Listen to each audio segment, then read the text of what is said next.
You know what's mean جفاف? Huh? جفاف. Yes. See, he didn't.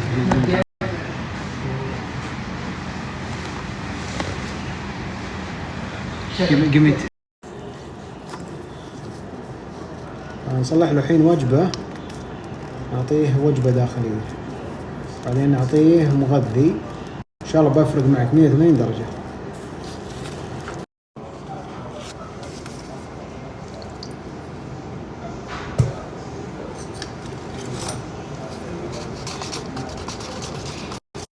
تريت سبحان الله ممتازة جدا إذا صار في مثلا نقص أو غذاء أو شيء، مرة ممتازة التريت. مع أن الأفراط فيه يجيب إسهال، لكن إذا كان مرة ما يقبل الأكل لازم عاد تعطيه موضوع التريت يعني بشكل دوري، إن شاء الله يبي يفرق معك يعني 180 درجة. ما محلو جفاف كذا.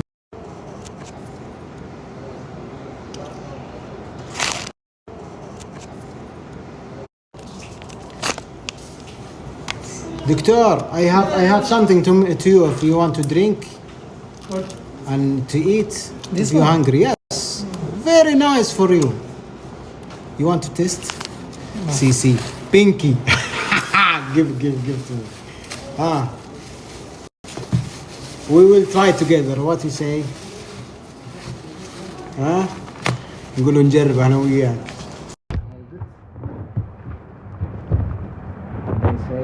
بسم الله. Say بسم الله.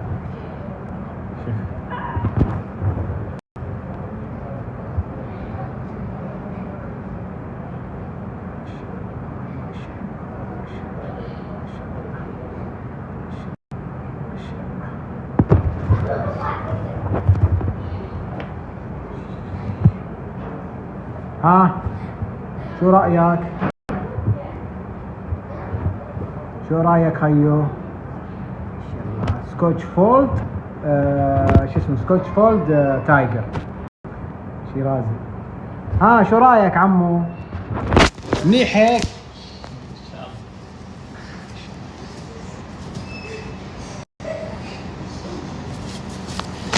اي بدا يشمشم، بدا اليوم نايم. اي منايم لانه لقى شو اسمه لقى العيشه، بدا الحين يتجول. هذا شيء زين، عشان كذا اي قط اي كلب اي شيء على طول لا تتركه جوعان. اوكي جبتهم نعطي مغذي مع مضاد للاستفراغ.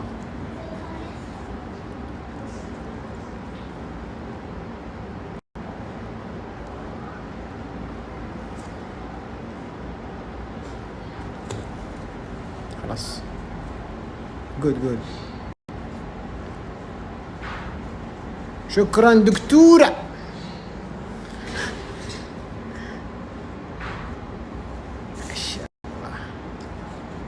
We will try give him some treat. See, he looking for anything to eat it. I think now.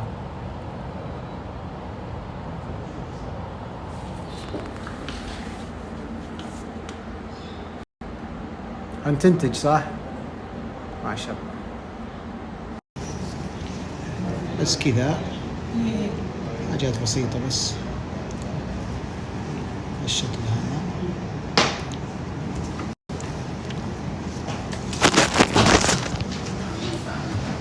تعطي بس عشان ايش ما يصير على محلو جفاف مع حاجة بسيطة مضادة. عشان ايش؟ لأن سبحان الله ذا بدأ يتحسن، حتى شف الضعف اللي يصير فيه يبدأ يخف. شفت شلون يستقبله كذا محلو جفاف.